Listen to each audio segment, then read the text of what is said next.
मित्रांनो, कधी तुम्ही रनिंग केली असेल किंवा स्पोर्ट्स खेळला असाल तर त्या मॅरेथॉन रनरचा विचार करा ज्याचे शेवटचे 5 ते 10 किलोमीटर उरलेले आहेत. त्यावेळी शरीरातील प्रत्येक जॉईंट, प्रत्येक मसल म्हणत असेल, बाबा आता बास, आता नाही होत.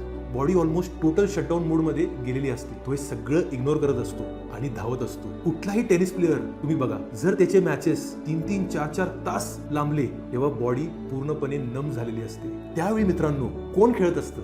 व्यक्तीमधील विल पॉवर, दृढ निश्चय, तो खेळत असतो. त्यामुळे त्याचं मन इतकं स्ट्रॉंग होतं की जे मन विचार करतं त्याचप्रमाणे शरीर चालतं. आपल्या मनावरती आपलं एवढं नियंत्रण आहे का? आपल्याला जर मोमोज खायची इच्छा झाली तर आपण ती थांबू शकतो का? आपल्याला माहिती आहे मोमोज आपल्या शरीराला हानिकारक आहे. आपलं माइंड कसं स्ट्रॉंग करता येईल त्याच्यावरती भर द्या. नाहीतर आपण ह्या छोट्या छोट्या लेवलला अनेक वेळा हारत राहू आणि आपण जीवनात काही मोठं करू शकणार नाही. ते माइंड स्ट्रॉंग करण्यासाठी सगळ्यात गरजेचं आहे प्लॅनिंग. लहान लहान टार्गेट ठेवू शकतो आणि ते लहान टार्गेट जर आपण कंप्लीट केलं तर आपला कॉन्फिडन्स वाढेल. हे छोटे छोटे टार्गेट जेव्हा आपण अचीव्ह करत राहतो, ऑटोमॅटिकली, एफर्टलेसली आपला जो मोठा टार्गेट असतो, लॉंग टर्म टार्गेट असतो, तो पण अचीव्ह होतो आणि आपल्याला लॉंग टर्म सक्सेस मिळू शकतं. जर तुम्हाला या व्हिडिओचा फायदा झाला तर नक्की हा व्हिडिओ तुमच्या एक मित्राबरोबर शेअर करा ज्याला पण ह्याचा फायदा होईल. तर भेटूयात पुढच्या व्हिडिओमध्ये.